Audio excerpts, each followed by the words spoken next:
Elena remembered the day they stood her on the highest auction block. The air smelled of dust and sweat. The auctioneer's voice boomed, "Strong, healthy, under 20. Perfect for breeding." She closed her eyes. She heard her mother's voice. "Survive. Just survive." Captain James. Hutton didn't buy her because she could pick cotton or manage a house.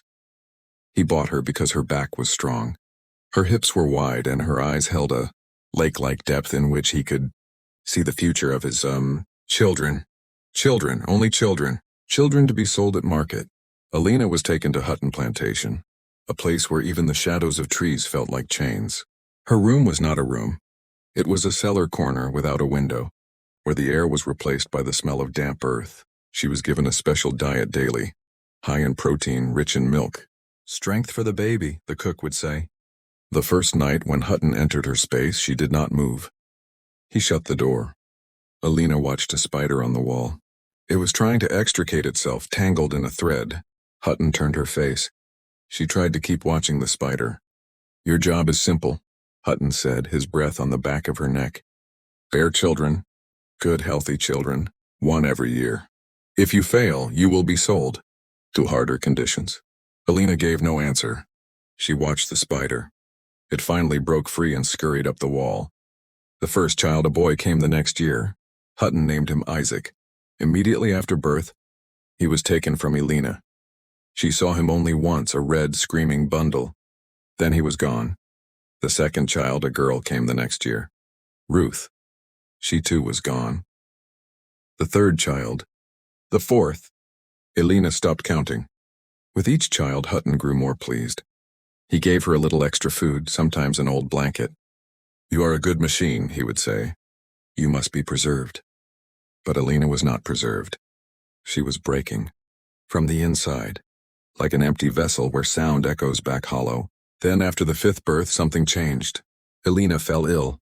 Fever, chills. The plantation doctor came. "The child is fine, but the woman, her body is exhausted. No more children are possible." Hutton's face turned red. "This is unacceptable. Fix her." "I cannot. It is the law of nature." Hutton looked at Elena, lying drenched in sweat on the bed. Her eyes held neither sorrow nor anger. Only emptiness. "If she cannot bear more, she is useless," Hutton said. "Send her to auction tomorrow." But that night something happened. Elena's fever broke suddenly. She rose from the bed, pulling herself up. She looked out the small, high window. It was a moonlit night. She felt as if something inside her had awakened. Not strength returning, but a purpose. A deep, dark, solidified purpose. In the morning, when Hutton came for her, she was standing at the door, ready. Her eyes held the same lake-like depth, but now something moved beneath the surface. "I am well," Elena said. Her voice was clear for the first time. "I can bear more children." Hutton looked at her suspiciously. The doctor said. The doctor was wrong. Elena looked into his eyes. "I only need a different food. Roots, special roots. I know where they grow." Hutton was taken aback. Slave women did not usually speak like this. Their eyes did not hold such resolve. But he thought of the money. A healthy breeding machine was worth thousands of dollars. "What roots?" "They grow in the swamp. Only I know. Let me fetch them." "I will show you." Hutton sent her into the woods with 2 overseers. Elena stepped deep into the trees as if she knew the path from dreams. She stopped at a small marshy patch where the water was black and still. She dug her hands into the earth, pulling up specific roots, black and slender like dead worms. "These," she said. "Daily." Hutton was skeptical, but he allowed it. Elena prepared the roots herself, brewing a thick, dark tea, and drank it daily. Within a week, her color returned. Within 2, she could work again. Within 3, she told Hutton she was with child again. Hutton was delighted. He gave her a larger room, one with a window. He gave her new clothes. "You have proven me wrong," he said. Elena only answered with a slight smile. The 6th child was born, healthy, the 7th, healthy. With each birth, Elena grew stronger, while other women withered. Hutton considered her a miracle. He tried to give the same roots to other women, but Elena said only she knew how to prepare them. Only she. Word spread on the plantation. "Elena is a witch," some said. She made a deal with the devil. Hutton didn't care. He saw the profits, but something else was happening. With each child Elena bore, Hutton's own health declined. It started with minor things, a slight dizziness, aches in his joints, then he began to gain weight rapidly. His appetite doubled. He ate day and night, yet he felt weaker. It is just age, his doctor said. But it was not age. Elena now brought Hutton a special bowl every day. For strength, she would say. It was the same root tea, but now blended with other things, wild plants only she knew the names of. Hutton drank it without question. He had begun to trust her. He felt weaker without it. 10 years passed. Elena had borne 12 children in total. Each one was sold. With each birth she grew stronger. She was now considered special on the plantation. She moved on her own without an overseer. She gathered her roots. She prepared Hutton's special drink. And Hutton? Hutton had become a mound. He weighed over 350 pounds. He could barely rise from his bed. Doctors were puzzled. "We have told you repeatedly, Captain, control your eating." But Hutton could not stop. His hunger had become a monster. He dreamt of food even in his sleep. And only Elena's drink gave him relief. One night, Hutton called Elena to his room. He lay on his massive bed, struggling to breathe. "Tell me," he wheezed. "These roots, they are truly powerful." "Yes," Elena said, standing at the door. "But the doctor says they are killing me." "That my liver, my heart." Elena did not move. Her eyes glinted in the moonlight from the window. Hutton turned his heavy head. "You know, you have always known." A long silence. Then Elena spoke. "You sold 12 of my children. 12. Do you even remember their names?" Hutton stared at her. His eyes showed not fear, only astonishment. They were property." "They were mine," Elena said, her voice as cold as stone. "And now you are mine. You consumed me. You drank my roots. And now they consume you from within." Hutton tried to reach for her, but his arm was too heavy. Did you poison me?" "Not poison," Elena said. "Just reciprocation. What you took from me, you now carry inside you. Your obesity. Those are the spirits of your children whom you sold now weighing upon you. Your weakness. That is my strength now devouring you." Hutton's breath grew ragged. "I will." "Have you killed?" "You cannot. You belong to me now." And it was true. Over the next few months, Hutton worsened. He could not move from his bed. He could not speak. He could only roll his eyes. And every day Elena came to him bringing the same drink. Now she fed it to him herself.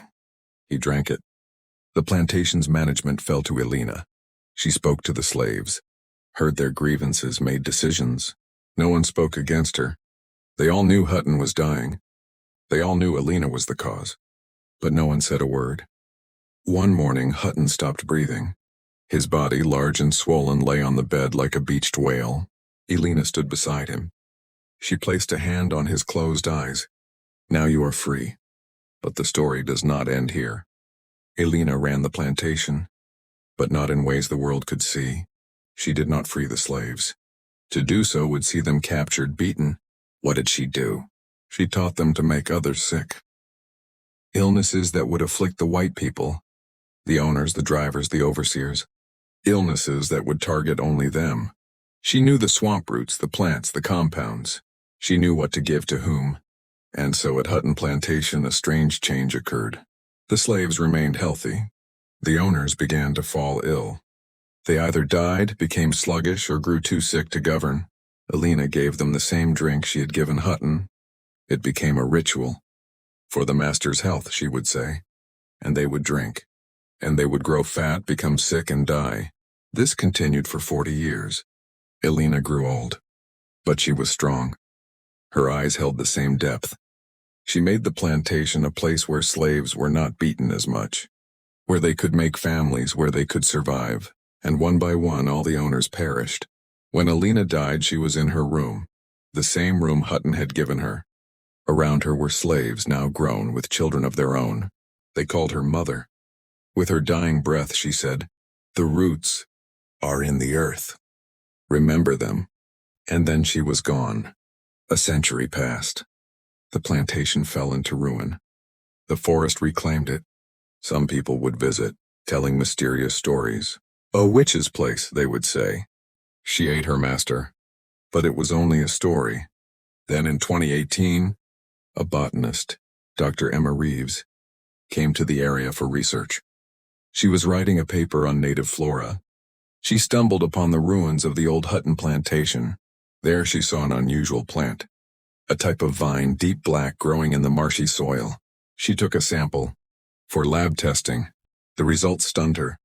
The plant contained compounds that were medically impossible. It produced endogenous opiates, highly addictive. But it did something else. It destroyed metabolism. It forced the body to convert everything to fat, ravaged the heart and liver, yet created an addiction so profound, the sufferer could not live without it. This plant was found nowhere else. Only here, only in these ruins. Dr. Reeves turned to historical records. She found Hutton's death certificate. Cardiac arrest related to obesity. Liver failure. She found notes from Hutton's doctor, mentioning his increasing hunger, his rapid weight gain. Then she found the name Elena. A small entry in the plantation records. Elena, purchased 1843, breeder, died 1892. But the oral histories of local people told her another story. The story I have just told you. Dr. Reeves assembled a team of scientists. They ran a genetic analysis on the plant. They found it was not natural. It had been cultivated. Someone had bred it, a plant that induced a lethal addiction that benefited only the giver, Elena. Dr. Reeves spent the night in her office researching. She knew what she had found. This was not just a plant. It was a weapon crafted by a slave woman used against her oppressor, and then against others. But the question was, how did Elena know all this? Where did this knowledge come from? Dr. Reeves found something else. Some old letters from the Hutton plantation. A letter from a white missionary who had visited in the 1840s. He mentioned a local midwife, an elderly Native American woman, knowledgeable in herbs. She lived near the plantation. But in 1842, Hutton had evicted her, seized her land. He had her beaten, she died. A midwife who knew herbs. What if Elena had found a way to meet her? What if, during her first illness, when Hutton decided to sell her, Elena had fled into the woods? And what if she met the old midwife who was still alive? And what if that midwife, before her death, taught her everything, not just the knowledge of herbs, but the knowledge of vengeance?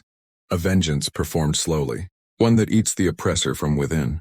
It was only speculation, but it made sense. Dr. Reeves published her research. She named the plant Aconitum Elenae, Elena's aconite. The scientific world was stunned. Some called it a discovery.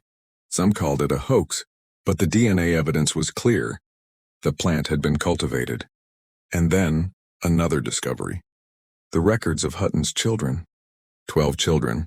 Dr. Reeves decided to trace each one. Did they inherit their mother's knowledge?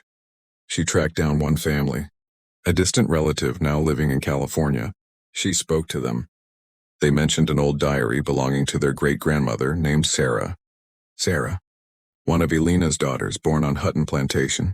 Dr. Reeves obtained the diary. It was old, bound in leather. She opened it. The first page, my mother taught me.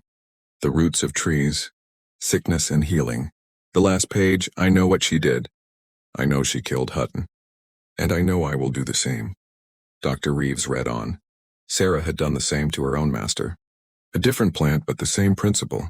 This knowledge, this method of vengeance, it had been passed down. A silent weapon against bondage. Dr. Reeves sealed her research. She did not publish it. Why? Because she was afraid. Afraid that if this knowledge became common, it would be misused, if powerful people began using it against their enemies. But she preserved her notes. In an old safe, with a letter, for the future, when the world is ready. Today the plant Aconitum Elenae is nearly extinct. Only a few specimens remain. They are kept in secret locations. Elena's grave is lost. No marker remains for her at Hutton Plantation.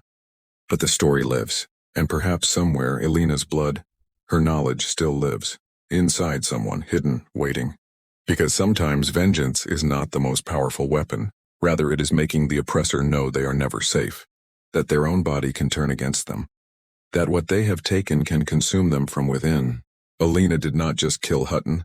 She left a lesson that echoes 200 years later. You will always reap what you have sown, and sometimes that harvest consumes you.